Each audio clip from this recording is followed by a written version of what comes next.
ಅದು ಇವತ್ತು ಉಡುಪಿಯ ಇತಿಹಾಸದಲ್ಲಿ ಒಬ್ಬ ಮಾಜಿ ಶಾಸಕ ತನಗೆ ಸ್ವಂತ ಉದ್ಯಮಕ್ಕೆ ಯಾವುದಾದ್ರೂ ಸಿಂಗಲ್ ಲೇಔಟ್ ಸಿಗಬೇಕಾದ್ರೆ 2 ದಿವಸ ಧರಣಿ ಕೂತ್ಕೊಂಡು 1.5 ದಿವಸ ಧರಣಿ ಕೂತ್ಕೊಂಡು ಮಾಡಬೇಕಾಗಬೇಕು ಅಂತ ಹೇಳುವಂಥ ಒಂದು ಕಪ್ಪು ಚುಕ್ಕೆ ಪ್ರಾಯಶಃ ಇಲ್ಲಿ ಬಂದಿದೆ. ಇದು ಒಂದು ಬೇಸರ ಇದೆ. ಆದರೆ ನನಗೆ ಸಂತೋಷ ಇದೆ. ನನಗೆ ನ್ಯಾಯ ಇವತ್ತು ನಗರಾಭಿವೃದ್ಧಿ ಪ್ರಾಧಿಕಾರದಿಂದ ಸಿಕ್ಕಿದೆ ಅಂತ ನಾನು ಇವತ್ತು ಉಡುಪಿ ನಗರಾಭಿವೃದ್ಧಿ ಪ್ರಾಧಿಕಾರದವರು ನಮಗೆ ತಾತ್ಕಾಲಿಕ ವಿನ್ಯಾಸ ಅನುಮೋದನೆಯನ್ನು ನೀಡಿದ್ದಾರೆ. 3 ತಿಂಗಳಲ್ಲಿ ಕೊಡಬೇಕಾದ ಅಂದರೆ ಮ್ಯಾಕ್ಸಿಮಮ್ ಪೀರಿಯಡ್ ಅದಕ್ಕೆ 3 ತಿಂಗಳು. ಇದಕ್ಕೆ 24 ತಿಂಗಳ ನಂತರ ಇವತ್ತು ಸಿಕ್ಕಿದೆ. ಇದರಲ್ಲಿ ಸ್ಪಷ್ಟವಾಗಿ ಎಲ್ಲವೂ ಇದೆ. ನಾನು ಅರ್ಜಿ ಹಾಕಿದ ಡೇಟು ಯಾವತ್ತು ಅಂತ ಹೇಳುವಂಥ 20-3-2024 ಅಂತಂದರೆ ಆಗಿದೆ. ಸೊ ಇನ್ನು ಹಳೆ ಚರವಣ ಚೌರ ಮಾಡಲಿಕ್ಕೆ ನನಗಿಷ್ಟ ಇಲ್ಲ. ಆದರೆ ನನಗೆ ಸಂತೋಷ ಆಗಿದೆ. ಅಂದರೆ ಕೊನೆಗೆ ಧರಣಿ ಕೂತ್ಕೊಂಡಾದರೂ ನನಗೆ ನ್ಯಾಯ ಸಿಕ್ಕುವಂಥ ಕೆಲಸ ಆಗಿದೆ. ಒಂದನ್ನು ನಾನು ನಮ್ಮ ನಾಗರಿಕರಲ್ಲಿ ವಿನಂತಿ ಮಾಡ್ತಾ ಇದ್ದೇನೆ. ಇವತ್ತು ಇಷ್ಟು ಲೀಗಲಿ ಇಲ್ಲದೇ ಇರ್ತಿದ್ರೆ ನಾನು ಧರಣಿ ಕೂತ್ಕೊಳ್ಳುವ ಪರಿಸ್ಥಿತಿ ಇರ್ತಿರಲಿಲ್ಲ.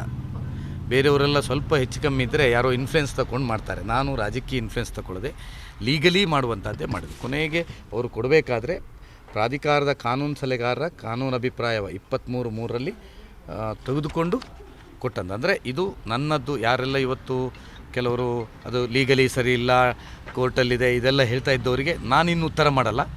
ಯಾರು ರಘುಪತಿ ಭಟ್ರು 3 ಬಾರಿ ಶಾಸಕರಾಗಿದ್ದರು, ಅವರಿಗೆ ಕಾನೂನು ಗೊತ್ತಿಲ್ವಾ ಅಂತ ಕೇಳ್ತಿದ್ದವರಿಗೆ ಇದೇ ಉತ್ತರ. ಕಾನೂನಲ್ಲಿ ಸರಿ ಇದ್ದದ್ರಿಂದಲೇ ಸಿಕ್ಕಿದೆ ಬಿಟ್ಟರೆ ನಾನಿಲ್ಲಿ ಧರಣಿಗೆ ಕೂತ್ಕೊಂಡಿಂದ ಸಿಕ್ಕಿದ್ದಲ್ಲ.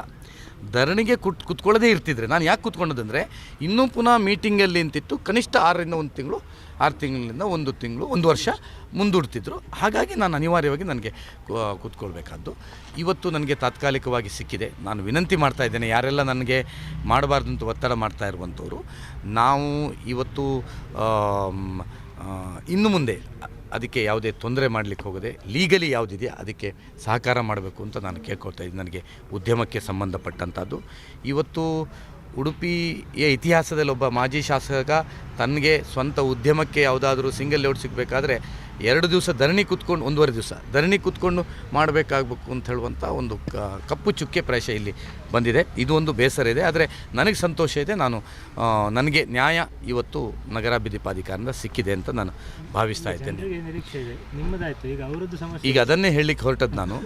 ಇವತ್ತು ಇದು ನನ್ನ ಮುಗೀತು. ಇವತ್ತು ನಗರಾಭಿವೃದ್ಧಿಯಲ್ಲಿ ಸಾಕಷ್ಟು ಸಮಸ್ಯೆಗಳಿದೆ. ಇವತ್ತು ವಿಶೇಷವಾಗಿ ನನ್ನ ಕಾಲದಲ್ಲಿ ಆದಂಥ TDR, ನಾವು ಅಂಬಾಗಿಲಿಂದ ಪೆರಂಪಳ್ಳಿ ರಸ್ತೆಗೆ ಅಷ್ಟೂ ಜನರು TDRನ ಮೇಲೆ ಬಿಟ್ಟುಕೊಟ್ಟದ್ದು. ಇದು ಜಿಲ್ಲಾಧಿಕಾರಿಗಳ ಅಧ್ಯಕ್ಷತೆಯಲ್ಲಿ ಎಲ್ಲ ಜಿಲ್ಲಾ ಮಟ್ಟ ಅಧಿಕಾರಿಗಳು ಇದ್ಕೊಂಡು ನಗರಾಭಿವೃದ್ಧಿ ಪ್ರಾಧಿಕಾರ ನೋಟಿಫಿಕೇಷನ್ ಮಾಡಿ ನಗರಸಭೆ ಮಾಡಿ ಜಂಟಿಯಾಗಿ TDRನ್ನು ಮಾಡಿದ್ದು. ಫಾತಿಮಾ ಚರ್ಚ್ನವರು, ಸಂತೋಷ್ ನಗರ ಮಸೀದಿಯವರು, ಎಲ್ಲರೂ ದೇವಸ್ಥಾನದವರು, ಎಲ್ಲರೂ ವಿಷ್ಣುಮೂರ್ತಿ ದೇವಸ್ಥಾನದವರು, ಎಲ್ಲರೂ ಜಾಗ ಸಣ್ಣ 3 ಸೆನ್ಸ್ನವರು ಜಾಗವನ್ನು ₹1 ಪರಿಹಾರ ತೆಗೆದುಕೊಳ್ಳದೆ TDR ಕೊಡ್ತೇವೆ. ಆಗ ನಾನು ಶಾಸಕನಾಗಿದ್ದಂಥ ವಿಶ್ವಾಸದಿಂದ ಬಿಟ್ಟು ಕೊಟ್ಟಿದ್ದಾರೆ.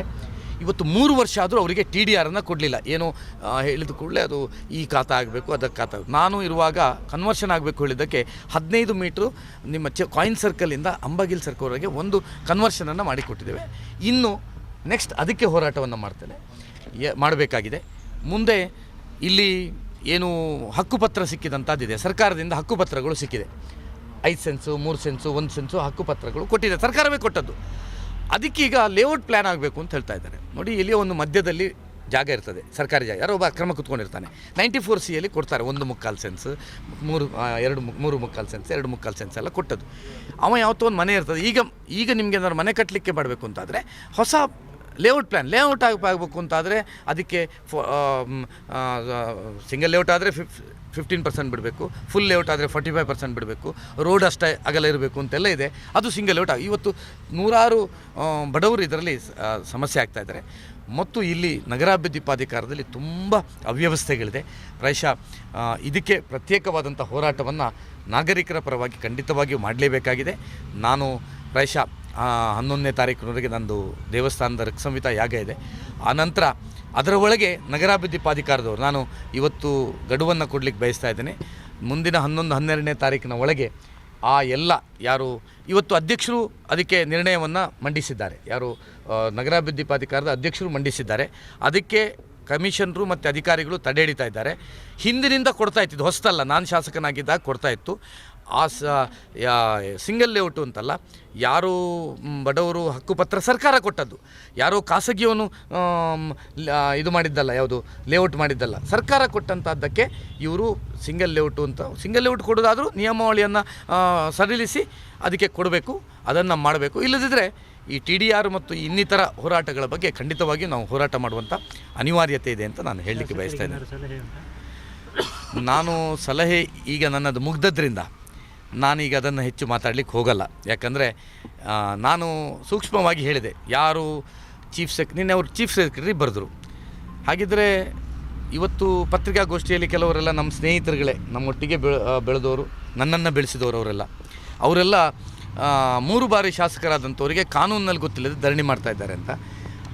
ಇವತ್ತು ಕಾನೂನಲ್ಲಿ ಸರಿ ಇಲ್ಲದಿದ್ದರೆ ನನಗೆ ಸಿಂಗಲ್ ಲೇಔಟ್ ಕೊಡ್ತಿತ್ತಾ ಅಂತ ಹೇಳುವಂಥದ್ದು ಕಾಮನ್ ಸೆನ್ಸನ್ನು ಅವರಂಥ ಗುರುಗಳಿಂದ ನಾನು ಕೇಳಿ ತಿಳಿಲಿಕ್ಕೆ ಬಯಸ್ತಾ ಇದ್ದೇನೆ. ಹಾಗಾಗಿ ಅಷ್ಟೇ, ನಾನು ಇದನ್ನು ಈಗ ನನ್ನದ್ದು ನಾನು ಕೂತ್ಕೊಂಡದ್ದು ಯಾರ ರಾಜಕೀಯ ಕಾರಣಕ್ಕೋಸ್ಕರ, ಯಾರನ್ನು ದಮನ ಮಾಡಬೇಕು, ಯಾರದು ಅಪಪ್ರಚಾರ ನನಗೆ ಸಮಸ್ಯೆ ಆಗಿದೆ ಅಂತ ಕೂತ್ಕೊಂಡಾಗ ಯಾರಿಂದ ಸಮಸ್ಯೆ ಬಂತು ಅಂತ ಬಂದದ್ರಿಂದ ಶಾಸಕರ ಹೆಸರು ಬಂದದ್ದು ಬಿಟ್ಟರೆ ನನಗೇನು ಅವ್ರನ್ನ ಉದ್ದೇಶಪೂರ್ವಕ ಮಾಡೋದಲ್ಲ. ಈಗ ನನಗೆ ಸಿಕ್ಕಿದೆ.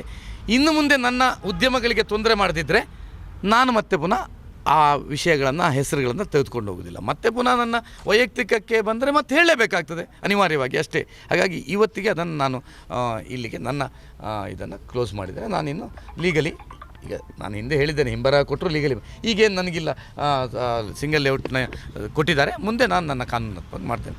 ವಿಶೇಷವಾಗಿ ಮಾಧ್ಯಮದವರು ನಮ್ಮ ಒಂದು ಜೆನ್ವಿನ್ ಇಶ್ಯೂ ಅಂತ ಹೇಳ್ಕೊಂಡು ನಮ್ಮ ಜೊತೆ ನಿಂತಿದ್ದಾರೆ. ಅಂದರೆ ನನಗೆ ಮಾತ್ರ ಅಲ್ಲ, ಅವರು ಕಂಡುಕೊಂಡ್ರು ಇಲ್ಲಿ ಬಂದಾಗ ಜನರಿಗೆ ಎಷ್ಟು ಸಮಸ್ಯೆ ಇದೆ ಅಂತ ಕೂತ್ಕೊಂಡು ಮಾಧ್ಯಮದವರು ಇಡೀ ರಾಜ್ಯಾದ್ಯಂತ ದೊಡ್ಡ ಸಹಕಾರ ಕೊಟ್ಟಿದ್ದಾರೆ. ಸೋಷಿಯಲ್ ಮೀಡಿಯಾದವರು ಮತ್ತು ಸೋಷಿಯಲ್ ಮೀಡಿಯಾದಲ್ಲಿ ಒಳ್ಳೆ ಪಾಸಿಟಿವ್ ಆದಂಥ ಒಂದು ಅಭಿಪ್ರಾಯಗಳು ಈ ಹೋರಾಟದ ಬಗ್ಗೆ ಆಗಿತ್ತು. ಆ ಎಲ್ಲ ನಮ್ಮ ಜೊತೆಗೆ ಬೆಂಬಲ ನಿಂತವರು ಮತ್ತು ತುಂಬ ಜನ, ನಾನು ಯಾರೂ ಬೇಡ ಏಕಾಂಗಿ ಹೇಳಿದರೂ ಸಹಿತ ಎಲ್ಲ ಸಂಘಟನೆಯವರು ಬಂದು, ದಲಿತ ಸಂಘರ್ಷ ಸಮಿತಿಯವರು, ಕೊರಗ ಸಮಾಜದ ಪ್ರಮುಖರು, ಲಾರಿ ಅಸೋಸಿಯೇಷನ್ನವರು, ಮರಳು ಸಂಘದವರು, ಹೀಗೆ ತುಂಬ ನಾನು ಹೇಳ್ತಾ ಹೋದರೆ ಇದಾಗ್ಬೋದು. ತುಂಬ ಜನ ನಮ್ಮಿಂದ ಕೆಲವರು ಸಹಕಾರವನ್ನು ಪಡ್ಕೊಂಡವರೆಲ್ಲ ನನಗೆ ಬೆಂಬಲವಾಗಿ ನಿಂತಿದ್ದಾರೆ. ಅವರೆಲ್ಲರಿಗೆ ನಾನು ಕೃತಜ್ಞ. ಇದು ನನ್ನ ಕಷ್ಟ ಕಾಲ, ನಿನ್ನೆ ಮತ್ತು ಇವತ್ತು. ಆ ಕಷ್ಟ ಕಾಲದಲ್ಲಿ ಯಾರೆಲ್ಲ ಇದ್ದರೆ ಅವರಿಗೆ ನಾನು ಚಿರಋಣಿಯಾಗಿದೆ ಅಂತ ಹೇಳ್ತಾ ಎಲ್ಲರಿಗೆ ಮತ್ತೊಮ್ಮೆ ಕೃತಜ್ಞತೆ ಸಲ್ಲಿಸ್ತೇನೆ.